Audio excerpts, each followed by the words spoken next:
quería preguntarte, Rocío, comenzando contigo, si tú intuyes una fecha de inicio de esta crisis política actual o es una expresión más aguda de un proceso muy largo que no terminamos nunca de precisar cuándo comienza. Las dos cosas, Carlos, las dos cosas. O sea, precisamente creo que es una policrisis, ¿no? Y que, como ha dicho José Carlos Agüero también en un artículo hace tiempo ya, se ha convertido en un colapso social, ¿no? Pero digamos, la crisis de representación comienza en el 2016, ¿no? Con este enfrentamiento entre el legislativo y el ejecutivo que no termina nunca y que dio esta situación de 6 presidentes en menos de 5 años. Pero, digamos, a partir del 7 de diciembre del 2022, lo que se manifiesta en el Perú, especialmente en el sur andino, en Puno, en Cusco, en Juliaca, en fin, es parte de una crisis mucho mayor que tiene que ver con un pacto social de fundación de la República en la que, en verdad, la gran mayoría de la nación están excluidos, ¿no? Los indígenas, los aymaras, las personas que viven en el Ande, los campesinos, etcétera, ¿no? Que son los que se están movilizando. Y por eso imposibilidad de diálogo, ¿no? Porque desde el gobierno dicen, a ver, yo quiero hablar solo de la agenda social. Y ellos dicen, no, o sea, disculpen, pero ya estamos cansados de ser las víctimas y los sujetos de los programas sociales. Ya no queremos juntos, ya ¿qué es lo que queremos? Queremos estar ahí donde Ciudadanía, por supuesto. Ciudadanía. José, ¿piensas lo mismo? Sí. ¿Añadirías algo que le ha faltado decir a Rocío? En primer lugar, totalmente coincido con... Yo creo que estamos hablando no de una crisis cualquiera. Estamos hablando de estas características de colapso social, donde ninguna institución del Estado tiene credibilidad, no la tiene el Poder Ejecutivo, menos aún el Poder Legislativo. El Sistema Nacional de Justicia tampoco, el Estado subnacional menos aún, ¿no? Entonces, claro, si estamos hablando de una crisis que tiene esta connotación de colapso social, estamos hablando, pues, que por delante tenemos una tarea enorme, digamos, los peruanos y las peruanas, ¿no? Yo creo que, porque ahora se habla de que ya estamos en un momento de mayor estabilidad, las cosas como que tienden a volver a la normalidad, cuidado, ¿no? Yo creo que, digamos, la manera como encaremos la solución a la crisis va a depender si el país entra por una vía de diálogo pacífica, de construcción de institucionalidad, o más bien entramos a una espiral y a un círculo vicioso de violencia, de autoritarismo, de dictadura. Yo creo que ese es el reto que tenemos por delante. Al libro le pusimos el título... ¿Cómo volver a vivir tranquilos? En ese momento pensábamos en los territorios donde hay presencia de actividades extractivas, pero creo que ahora es una pregunta absolutamente extensiva, ¿no? Para todo el país. Ahora, la característica principal de esta crisis, creo que Rocío tú lo has insinuado, es esta constante pugna ejecutivo-legislativo, ¿no es cierto? La polarización también en términos ciudadanos que se ha trasladado a las discusiones casi familiares, ¿no es cierto? Sí, y el descontento general de la población ante una gestión que consideran pobre y que no satisface sus necesidades. Yo quería preguntarles si esta es la crisis de los partidos no resuelta, ¿ese es el sustrato al que nos enfrentamos? ¿O es que en los 80 la relación de los partidos políticos y su representatividad era mejor, era diferente, ofrecía otra cosa que la que ofrece hoy? Rocío. Mira, sí, hay varias cosas ahí, ¿no? Bueno, no es solo un tema de crisis de representación, yo creo que es una crisis más profunda. Ok. Por eso usan el término colapso social, ¿no? Sí, exactamente, ¿no? Pero, por supuesto, también está muy vinculado con la forma como se han instituido los partidos y con los trámites burocráticos para instituir partidos. Okay. Porque de verdad percibo que todos estos partidos que son vientres de alquiler cumplen con todas las... En lo formal, por supuesto. No, cumplen con todo lo formal, pero en verdad no significan nada. No hay una ideología detrás, no hay una militancia verdaderamente conectada con ese partido, ¿no? Es más, o sea, hay partidos políticos que a mí me parecía rarísimo nosotros venimos de la izquierda, pues, ¿no? Donde, pucha, hasta ponemos plata por el partido, ¿no? Y hay partidos políticos que le pagan al secretario no sé cuántos, que le pagan al coordinador de no sé qué. Y yo digo, bueno, pagarle a la contadora, al administrador, bueno, no, claro, o sea, porque se requiere ahí personal técnico. Pero a tus militantes, ¿no? Entonces, todo eso a mí me parece que es una de formación de lo que son los partidos políticos, tanto así que el gran partido político del siglo XX del Perú, que es el APRA, ¿no? O sea que hay que reconocerlo, está fuera de los partidos. Es algo que me parece increíble, verdaderamente, ¿no? Y siento que esta burocracia que cada vez hay muchos politólogos que quieren ponerle esto y el otro y las condiciones tal y no, mejor sacamos esto, ponemos lo otro, eso más bien está convirtiendo todo esto en un colapso mayor. Y lo peor de todo es, supongo que hablaremos de eso, el Congreso. El Congreso. Sí, El Congreso. el Congreso. Ahora, José, la presencia de sectores conservadores que representan a una derecha cavernaria, porque siento que necesitamos una derecha diferente, le viene bien al país una derecha diferente, ¿no es cierto? ¿Es una respuesta a la propia crisis? ¿Esta aparición de sectores conservadores que condicionan al país y complejizan el escenario? A ver, yo creo que, digamos, es una expresión de la crisis, ¿no es cierto? Esta suerte de radicalización de sectores políticos me da la impresión que es una expresión. Hoy en día, digamos, la clase política tiene graves problemas de representación política y eso se ve claramente en la derecha, ¿no? Claro, si mañana o pasado fuesen las elecciones, ¿quién sería el candidato de la derecha? Esa es la pregunta. Es bastante más, es posible que sea un representante del sector de la extrema derecha. De más conservador, yo también lo pienso, sí. Hoy en día incluso el fujimorismo aparece ya casi como, dentro de poco los van a comenzar a denominar como caviares, ¿no? En este intento de diferenciarse de esta extrema derecha. Pero digamos, esta aparición no es solamente el caso peruano, ¿no? Ya lo hemos visto en Brasil y en otros países. En España. En España, por supuesto. Digamos, es un elemento nuevo que hay que mirarlo con atención. Y además que están a la base de la agudización de la crisis política en estos últimos meses, digamos. Desde un inicio estuvieron en el núcleo duro, la coordinadora republicana, creo que se llama, ¿no? Sí. Hicieron su aparición antes de las elecciones, después han tenido representación política en algunas bancadas. Firman el Pacto de Madrid, José, tienen lazos internacionales también. Sin duda, ¿no? Y fueron el núcleo duro, digamos, de los que quisieron desconocer la victoria de Castillo, los fraudistas, ¿no? Ahí han estado, y han sido los que han estado en la iniciativa de todos los intentos de vacancia, ¿no? Finalmente, digamos, el propio Castillo les puso en bandeja la vacancia, pero creo que es un elemento clave para entender la situación compleja que estamos viviendo, ¿no? Correcto. Última, antes de entrar al libro, Rocío, desde mi perspectiva, el peor momento de esta crisis, por supuesto dejando de lado la inaceptable pérdida de vidas humanas debido a la violencia por parte del Estado que hemos visto en los últimos meses, creo que fue lo que mencionó José, el no reconocimiento del triunfo de Pedro Castillo. Bueno. Por izquierdista, por serrano, por campesino, por rural. Los bufés de abogados de Lima al servicio de un fraude, ¿no es cierto? Fue esa para mí la peor expresión de esta crisis. Rocío, ¿coincides conmigo o quieres situar otro momento que también te ha avergonzado profundamente? De la crisis de la derecha. Ajá. Claro, digamos, de esa crisis producto de esta presión de esta derecha ultraconservadora, pero además que forma, digamos que es la cola de un sentido común que lo vas a ver en el libro, que es el sentido común del capitalismo extractivista. Cómo funciona, digamos, hoy en día, ¿no? Cómo se construyen sujetos políticos, el emprendedor, ¿no? Y de pronto tenemos a un señor taxista que en realidad se autoexplota y que se considera un emprendedor de la movilidad Se comió pública. El discurso completamente. Entonces, sí, exactamente, ¿no? Entonces lo que yo percibo es que estamos verdaderamente ante una situación en que hay un gran sector, especialmente los medios de comunicación más tradicionales, que no reconocen un Perú que hay, ¿no? Hay, digamos, nosotros que recorremos los territorios, la semana pasada he estado en el corredor, bueno, estaba en Chumbivilcas y en Espinar, pero yendo por el corredor minero, ¿no?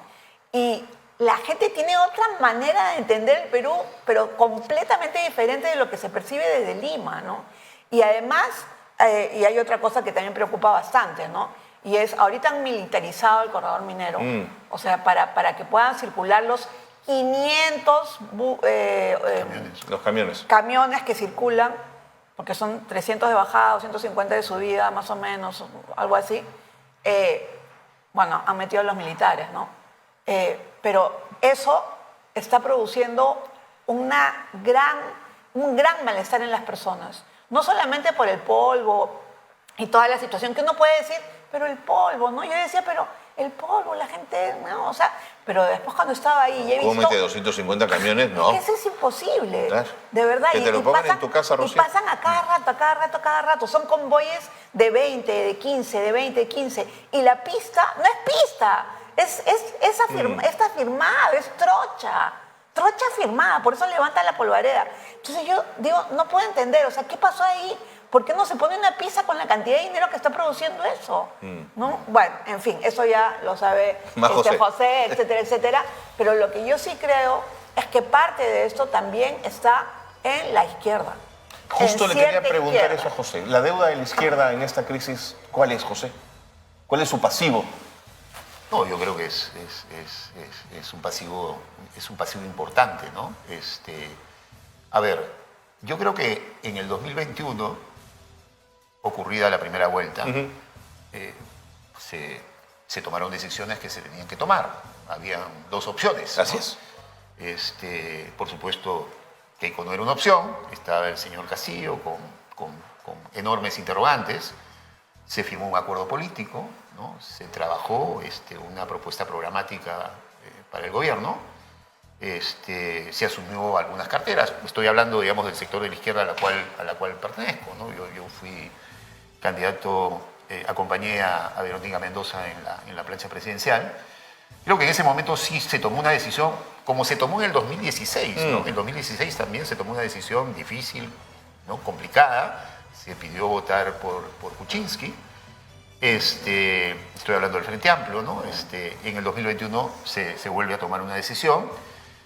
Yo creo que ya cuando se instale el gobierno y se van conociendo algunos hechos, yo creo que hasta el momento en el cual Mirta Vázquez asume como presidente del Consejo de Ministros, habían posibilidades de construir un gobierno que pueda implementar algunas reformas importantes, pero yo creo que con la caída de ese gabinete las posibilidades se acabaron, ¿no? Y yo creo que ahí se debió ser mucho más firme en el estancamiento con lo que estaba pasando en el país, ¿no? Entonces, en fin, ahí hay un costo que hay que asumirlo. Hacer política en nuestro país implica tomar decisiones que son de mucho riesgo y hay que asumirlas. De acuerdo. Hay que asumirlas Pero en verdad yo sí quería mencionar a una cierta izquierda, ¿no? O sea, estamos hablando ahorita de la izquierda democrática, bueno, en la que nosotros pertenecemos, estamos ahí, yo estoy en un grupo, José en otro, pero en verdad deberíamos estar todos juntos, ¿no? Y hacia ahí estamos caminando, ¿ah? No voy a adelantar nada, pero hacia ahí estamos caminando. Pero hay una izquierda que ha sido una izquierda nefasta, ¿no? Que ha sido la izquierda de Perú Libre, que en momentos determinados ha votado, ha abrazado a la derecha. Eso es increíble. Y que se ha abrazado a la derecha, porque hemos visto ahí a Valdemar Cerrón abrazando a la señora María del Carmen Alba, digamos, para quitar derechos, o en contra del enfoque de género. ¿Por qué? Porque es caviar, en fin. Hay toda una serie de, digamos, estereotipos que están en la derecha y que están en la izquierda y que son nefastos para la política peruana y que no están progresando. Ayer el blindaje a Roberto Sánchez para que no salga Gaela Cori, que hubiera sido la primera congresista trans del Perú, me parece miserable. Ya, con eso se los digo todo. ¿Cómo entonces, José, volvemos a vivir tranquilos? Cuéntame de la publicación. ¿Cómo nace la idea? ¿Qué objetivos se trazan? Es una idea que estuvimos trabajándola y pensándola hace bastante tiempo con Rocío y con Rafael Hotmer.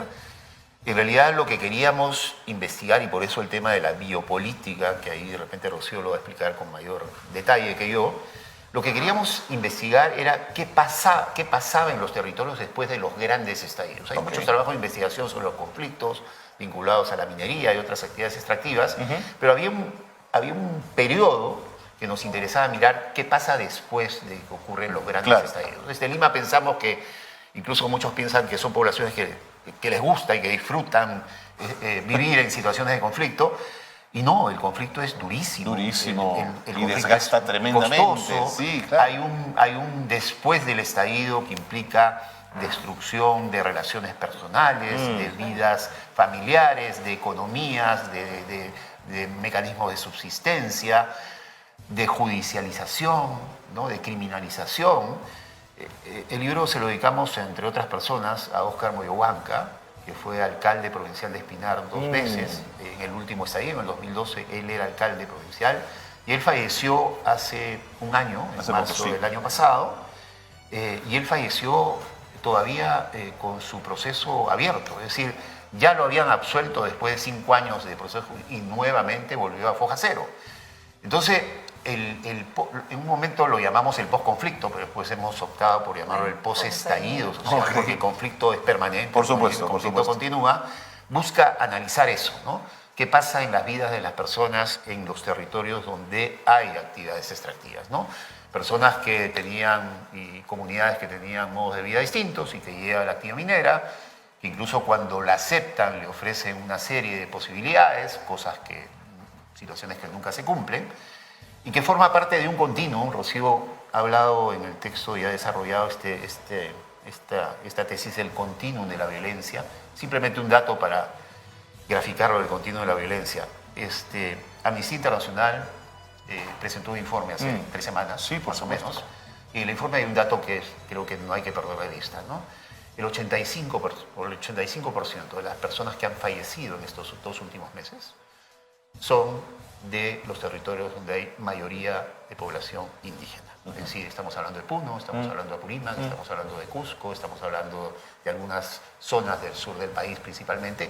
Y esa cifra coincide exactamente, Carlos, exactamente con el informe de la Comisión de la Verdad. Estaba pensando justo es decir, en 20 años, en 30 años, no ha pasado absolutamente nada. Volvemos a seguir repitiendo.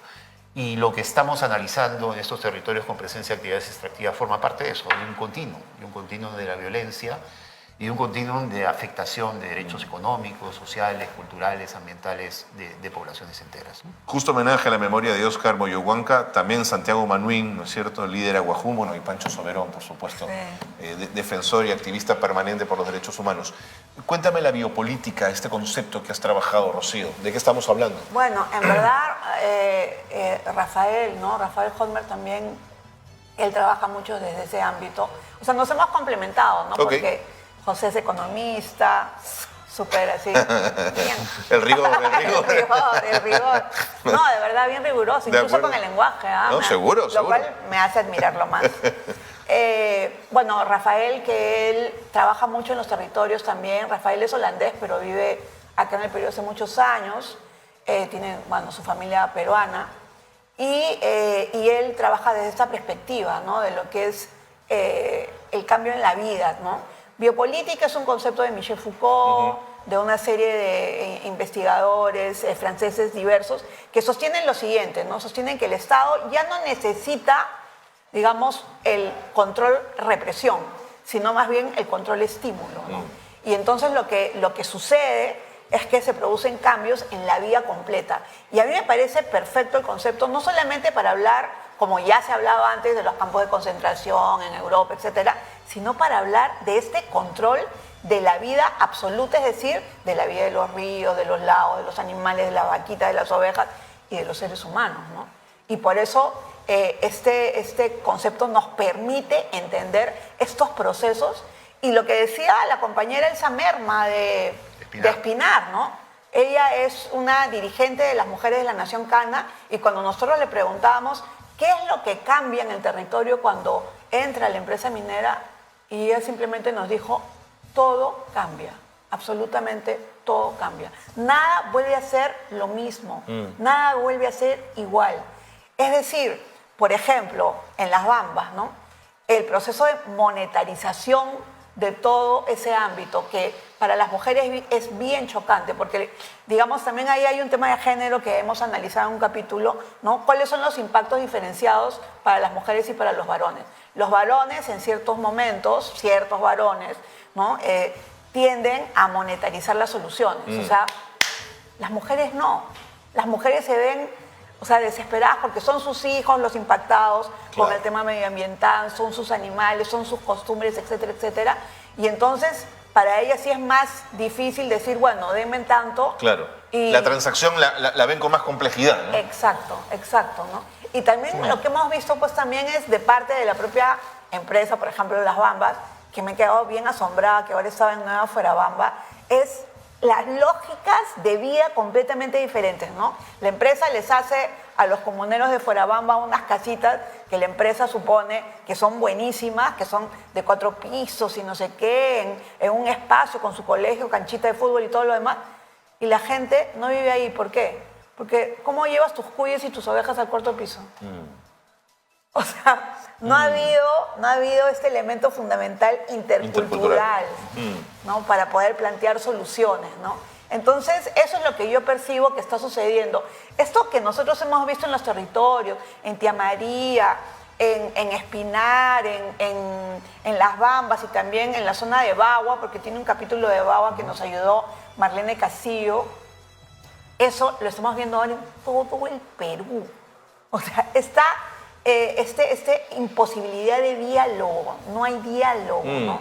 Es la comunicación, no se puede dar, la polarización es extrema. Tú tienes tu manera de entender el mundo y tú tu manera de entender el mundo, pero los que están en el poder le dicen al otro, mira, disculpa, pero eso que tú entiendes no está bien, yo te voy a enseñar, ¿ya? Cuando ellos han vivido en los territorios, siempre, ¿no? Siempre hay una tradición. Entonces, a mí me choca bastante cuando también me comentan, y yo también, o sea, y nosotros tampoco vivimos en los territorios. Nosotros tenemos que respetar lo que la gente de los territorios nos dice, nos manifiesta, nos plantea y nos propone, porque ellos están ahí tomando agua contaminada. Y José, ¿cómo se desarma desde este libro esta situación tan compleja y tan amarrada? A ver, y cuando estamos hablando de extractivismo, estamos hablando de la gran minería, de la mediana minería, de la pequeña minería y también de la minería informal, de la minería artesanal, que también ha penetrado enormemente en sus territorios. Y es un factor de violencia, es un factor de desarticulación. Sin duda. Y en este caso, además, si ves los 4 casos estudiados, en realidad son 3 vinculados a la minería y uno que recupera el caso de Bagua, que es un caso muy particular y también una herida abierta en la historia reciente del país. Estamos hablando de casos distintos, estamos hablando de casos donde ya la minería está, ¿no? En Espinar la minería está desde la década de los 80, por supuesto, del siglo pasado. En Las Bambas está desde 2004 que se entregó el proyecto y empezó a producir el 2015, 2016. Es decir, son zonas donde la minería ya está. Entonces ahí hay una suerte de coexistencia difícil, complicada, muchas veces con estallidos sociales. Y también hay un caso, que es el caso del Valle de Tambo, del famoso proyecto Tía María, en la provincia de Islay, en Arequipa, donde es un típico caso de resistencia, donde la gente dice, no quiero, ¿no? Entonces, el libro, luego de darle un seguimiento y un análisis a cada uno de los casos, termina en un análisis de escenarios, de salidas, de construcción de políticas públicas, de alternativas, de reflexión sobre todo el marco normativo que se construyó hace 30 años, qué sirve y qué no sirve, y cuáles podrían ser los elementos que permitan superar estas situaciones complicadas y difíciles. ¿Quisieras poner algunos sobre la mesa, José, para provocar el diálogo? Por ejemplo, Rocío ha hablado del corredor del sur, ¿no? Nosotros nos cuesta decir corredor minero porque en realidad precisamente ahí se comete el error, pues, ¿no? Porque finalmente se ha impuesto un corredor minero sobre una zona donde ya había un corredor económico, un proceso histórico de articulación entre las poblaciones. Entonces, la manera como desde el Estado se ha atendido los conflictos sociales es una lógica profundamente, una mirada desde Lima, ¿no? Profundamente centralista, donde se espera el estallido y se interviene.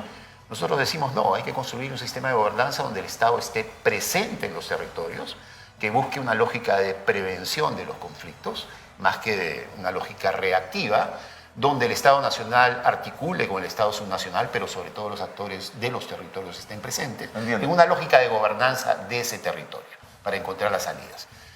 Ahora que hemos tenido estos eventos climáticos extremos y ahora todo el mundo habla de ordenamiento territorial, lo importante que es ordenar el territorio, bueno, esa es una política pública clave, fundamental. El país Nosotros no estamos en contra de la minería es una actividad sumamente importante, lo es y va a seguir siendo. Sin duda. Pero discutamos en serio y a fondo dónde le conviene al país que haya minería y también discutamos en serio a fondo dónde no debería haber minería en el país. Esa es una política fundamental que todo país que tiene una alta dotación de bienes naturales, como es el caso peruano, tiene que tenerla como una política fundamental, dónde sí y dónde no. Gestión ambiental, necesitamos fortalecer la gestión ambiental, pero sobre todo en los territorios, y no que ocurra lo que ha venido ocurriendo en los últimos 25 años, donde más bien se ha debilitado la gestión ambiental y mecanismos de participación ciudadana que nos parecen fundamentales. Es Fundamental. decir, si entendemos eso, ¿no? Que eso no es estar en contra, sino buscar más bien esos puntos de equilibrio que estamos necesitando en el país, yo creo que vamos a comenzar a construir las salidas. De acuerdo. Sí, solamente quería agregar Rocío, una por favor. cosita antes de terminar, y es lo siguiente, ¿no? Este año se cumplen los 20 años de la entrega del informe final Sí. de la Comisión de la Verdad y Reconciliación. Una de las recomendaciones de la Comisión es el ordenamiento territorial. Han pasado 20 años y no pasa nada. Entonces, yo creo que hay que escuchar y leer y volver a poner sobre la mesa la discusión del informe final, porque ahí están planteando algunos temas fundamentales para evitar los conflictos. Correctísimo. Y es política que esté en el acuerdo nacional también. Además, dicho sea de paso, ¿cuánto tiempo les tomó la investigación? Bueno, nos Es una tomó... investigación prepandemia.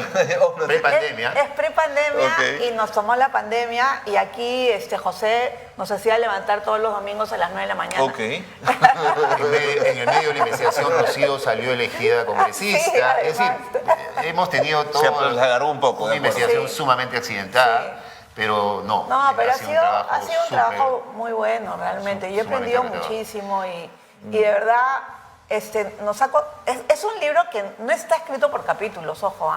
Todo lo hemos escrito. Hay unos capítulos que sí están firmados por nosotros, pero lo demás todo entre todos. Sí, y como sí, Que comprenderás, siempre es mucho más complejo, ¿no? todo entre todos Claro. es como, wow, ¿no? Tú Discuten dijiste cada tal palabra cosa. casi. Sí, fue bien interesante, ¿no? Y también Es un libro que nos acompañó en la pandemia, Sí. lo trabajamos también bastante en tiempos de pandemia. Sí. Y bueno, lo vamos a presentar el próximo 29 de marzo.